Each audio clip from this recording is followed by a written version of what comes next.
Ya, setelah penggabungan antara tiga bank syariah BUMN yaitu BRI Syariah, Bank Syariah Mandiri, dan BNI Syariah, bank hasil merger yang disebut-sebut rencananya akan dinamakan Bank Amanah, nantinya akan menguasai sekitar setengah dari aset sektor perbankan syariah di Indonesia saat ini.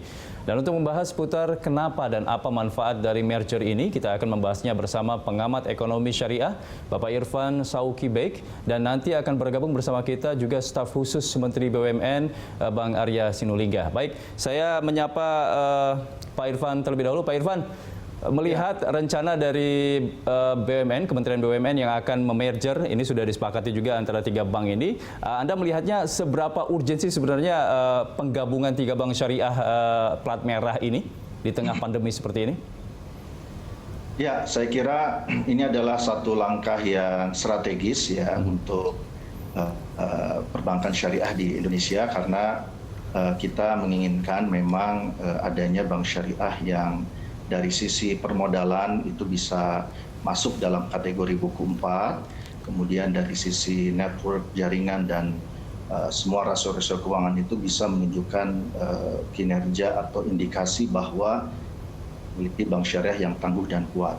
Jadi saya kira pilihannya ketika di merger, maka semua objektif tadi, tujuan-tujuan tadi itu bisa dicapai dengan baik, sehingga diharapkan ketika bank syariah ini di merger, maka akan terjadi akselerasi penguatan ya, yang diharapkan nantinya akan juga berdampak kepada peningkatan market share dari perbankan syariah di Indonesia. Jadi dengan kita memiliki satu bank syariah yang kuat ya, yang bisa masuk dalam kategori buku 4, maka tentu ini kita harapkan dia bisa menjadi akselerator bagi pertumbuhan industri perbankan syariah, karena bank tersebut akan memiliki kemampuan melayani yang lebih baik ya, yang lebih besar, baik dari sisi financing maupun juga dari sisi layanan berbasis digital, yang diharapkan ini juga bisa memperbanyak masyarakat untuk kemudian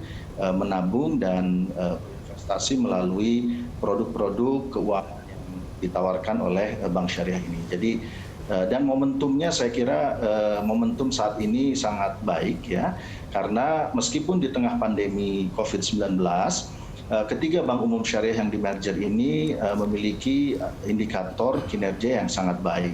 Ya, dari sisi profitabilitas itu terjadi peningkatan signifikan.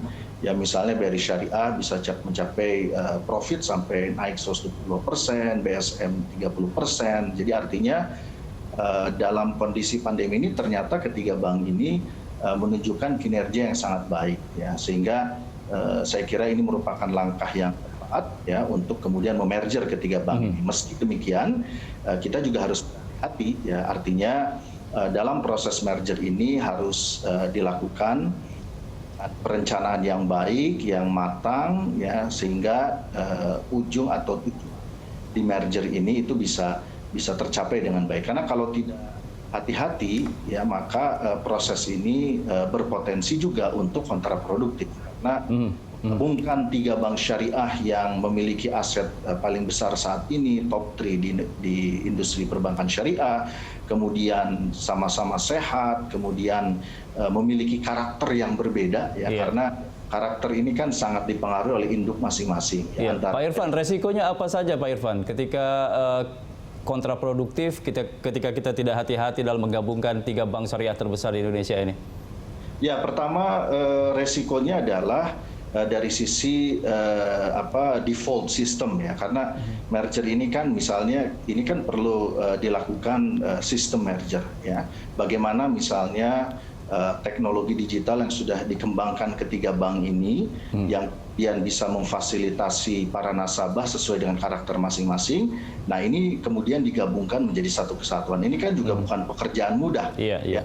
Kemudian melahirkan satu sistem teknologi digital banking yang menggabungkan ketiga bank ini. Ini bukan persoalan ringan. Nah, ini kan perlu tahapan dan perlu perencanaan yang baik. Demikian pula misalnya dari sisi human resource merger ini juga harus diantisipasi, jangan sampai kemudian proses merger ini misalnya menimbulkan kegalauan ya bagi SDM Bank Syariah. Harus ada jaminan bahwa mereka tidak akan di PHK ya seperti itu. Walaupun saya yakin juga para direksi dan pimpinan dan juga pemerintah dalam hal ini juga menjamin bahwa proses merger tidak otomatis akan melahirkan rasionalisasi terhadap karyawan. Jadi hal-hal seperti ini yang menurut saya menjadi sangat penting, dan kalau tidak hati-hati maka ini saya hanya mengkhawatirkan akan kontraproduktif. Demikian pula core value ya.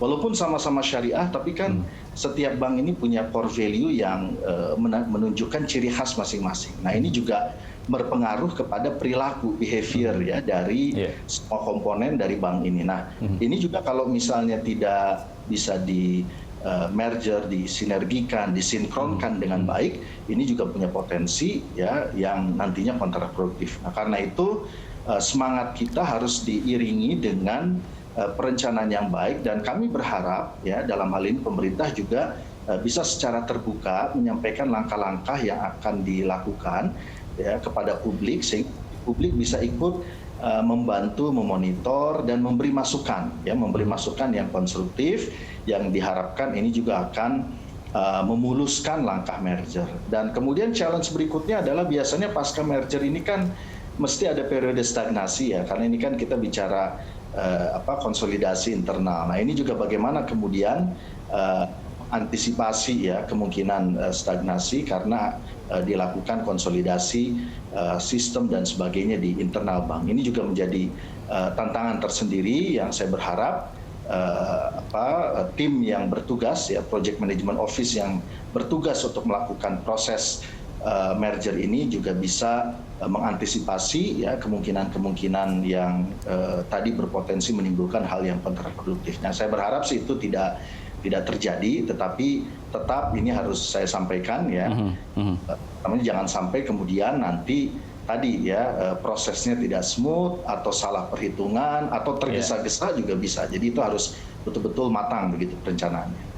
Iya, ini targetnya adalah di kuartal pertama 2021 bank ini akan terbentuk bank merger ini, dan tentunya menurut Anda apakah dalam waktu beberapa bulan ini waktu yang ideal untuk membentuk bank gabungan seperti ini? Ya, kalau legal merger itu sangat dimungkinkan.